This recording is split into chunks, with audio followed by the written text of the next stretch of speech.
وحدت دیان تو بعد میں ہوگی، وحدت سیاست تو ہو لے پہلے۔ وہاں تم اپنے لیڈر کے لیے مر جاتے ہو، اور اسلام کوئی یتیم مذہب ہے؟ یہ محمد عربی کا لایا ہوا دین ہے۔ تم اپنے سیاسی مفادات پہ کوئی کمپرومائز نہیں کرتے ہو۔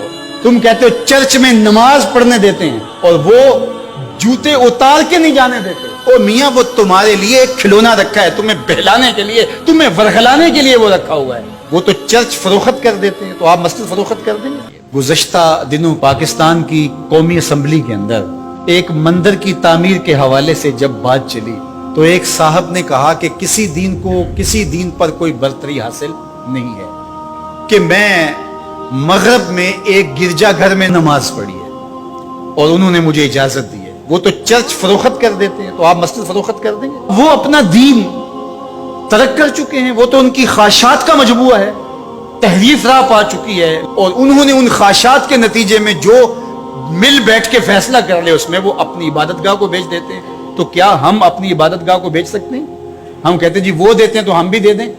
یہ کیا بات ہوئی؟ اگر آپ نے ان کی رواداری دیکھی ہے تو ذرا اس کو اپنے سیاسی کلچر کا حصہ بنائیے۔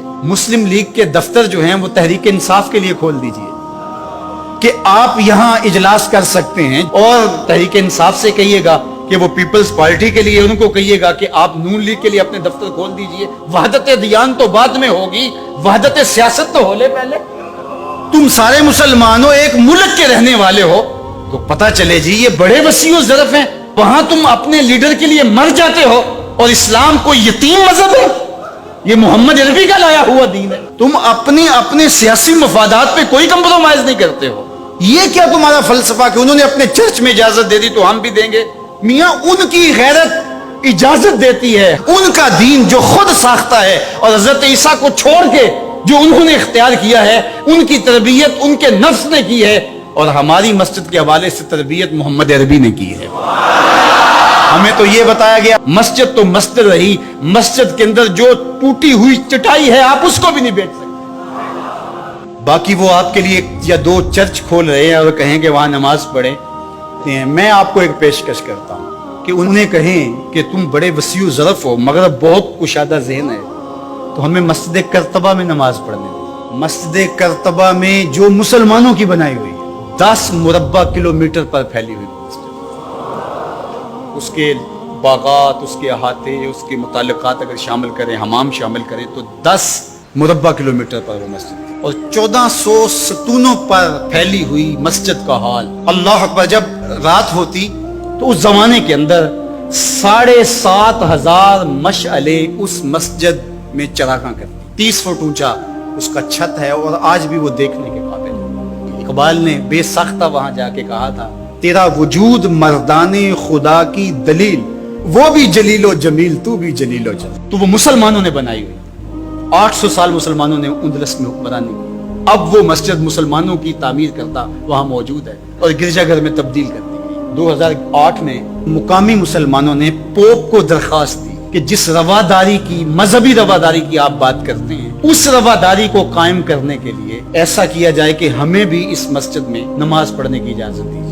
یہاں گرجا گھر ہے، تصویریں لگی ہوئی ہیں، اور وہ آ کے عبادت کرتے ہیں عیسائی، تو ہم بھی ایک گوشے میں عبادت کر لیا کریں۔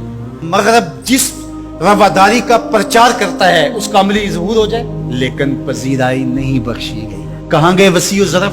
تم کہتے ہو گرجوں میں نماز پڑھنے دیتے ہیں، تو وہاں 2 رکعت پڑھ کے دیکھو۔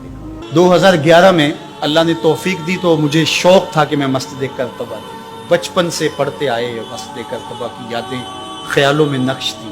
جب میں وہاں پہنچا تو وہ دروازے پہ بتا دیتے ہیں کہ یہاں نماز کی اجازت نہیں ہے۔ اب وہ مسجد جہاں قدم قدم پہ اہل علم اور اولیاء کے پیشانیوں اور سجدوں کے نشان موجود ہیں، اب مجھے تو گوارا نہ ہوا کہ میں جوتا پہن کے جاؤں، تو میں نے جوتا اتار کے ایک سمت رکھ دیا اور مسجد میں داخل ہوا، تو سیکورٹی کے لوگ میرے پیچھے بھاگے اور کہنے لگے کہ آپ یوں نہیں پھر سکتے۔ میں کہا کیوں؟ کہتے آپ نے جوتے اتارے۔ تو وہاں تمام مذاہب کے لوگ آتے ہیں، آپ جانتے ہیں کہ ان کے لباس بھی مختصر ہوتے ہیں، تو میں نے کہا انہوں نے تو لباس بھی نہیں پہنے ہوئے، تو مجھے اس کی اجازت دیتے کہ میں جوتا اتار دوں، انہوں نے لباس اتارے ہوئے۔ تو وہ کہنے لگے جی نہیں۔ میں نے کہا مجھے بات سمجھاؤ کس طرح۔ تو جو گفتگو ہوئی وہاں، جو میرے ساتھ ترجمان تھے ان کے ذریعے سے، وہ یہ تھی، چونکہ مسلمان مسجد کی تعظیم کرتے ہیں، اور مسجد کی تعظیم عبادت کا روپ ہے، اور وہ مسجد کو تقدس دے کر کے اس کی تعظیم کرتے ہیں۔ اور آپ نے جو جوتا اتارا ہے، آپ کی نیت میں مسجد کی تعظیم یہی ہے۔ میں نے کہا بالکل یہی ہے۔ یہاں بڑے بڑے مشائخ اولیاء بیٹھتے رہے تو کس طرح میں اپنے جوتوں سے فرش کروں گا؟ تو انہوں نے کہا جی ہمیں اجازت نہیں۔ تو ان سے بہت کہا، لیکن وہ کہنے لگے یہ ہو ہی نہیں سکتا۔ تو ہم ساری مسجد نہیں دیکھ سکے اور واپس آ گئے، اور 2014 میں پھر دوبارہ جانا ہوا، پھر یہی میرے ساتھ مسئلہ ہوا۔ تم کہتے ہو بڑے وسیع الظرف ہے، میں اپنا تجربہ بتا رہا ہوں۔ تم کہتے ہو چرچ میں نماز پڑھنے دیتے ہیں اور وہ جوتے اتار کے نہیں جانے دیتے۔ او میاں، وہ تمہارے لیے ایک کھلونا رکھا ہے، تمہیں بہلانے کے لیے، تمہیں ورغلانے کے لیے وہ رکھا ہوا ہے۔ انہیں پتہ ہے اس سے بہل جائیں گے، اور وہ بھی شور جا کے کریں گے کہ ہماری مسجدوں میں بھی ایسا ہونا چاہیے، ہم بھی وسیع الظرف ہوں۔ وہ تمہیں دھوکہ اور فراڈ دینے کے لیے کیا ہے۔ اقبال نے کہا تھا یہ بظاہر میٹھے میٹھے لگتے ہیں، لیکن ان کا اندر چنگیز سے بھی زیادہ تاریک ہے۔ تو تکلیف اسلام سے ہے۔ وہ چاہتے ہیں کہ یہ تذبذب میں مبتلا ڈھیلے ڈھیلے مسلمان رہیں، خیر سے رہیں۔ ان سے کیا ہماری پریشانی ہے؟ مجھ کو پریشانی ہے تو اس امت سے ہے، اشک شہرگاہی سے جو ظالم کرتے ہیں۔ لیکن مغرب خوش ہے کہ پاکستان میں مندر بن رہے ہیں، عربستان میں مندر بن رہے ہیں، اور اسرائیل کے ساتھ ہم عربوں کے تعلق کو مضبوط کر رہے ہیں۔ لیکن یہ تمہارا ادھورا سا خواب ہے جو کبھی پورا نہیں ہوگا، یہ وقتی ہوگا۔ انشاءاللہ وہ وقت دوبارہ آنے والا ہے کہ پوری کائنات پہ جھنڈا میرے حضور کا ہی ہوگا۔ اس ویڈیو کو شیئر ضرور کیجئے، ہو سکتا ہے آپ کے ایک شیئر سے یہ بات کسی کے دل میں اتر جائے۔ جزاک اللہ۔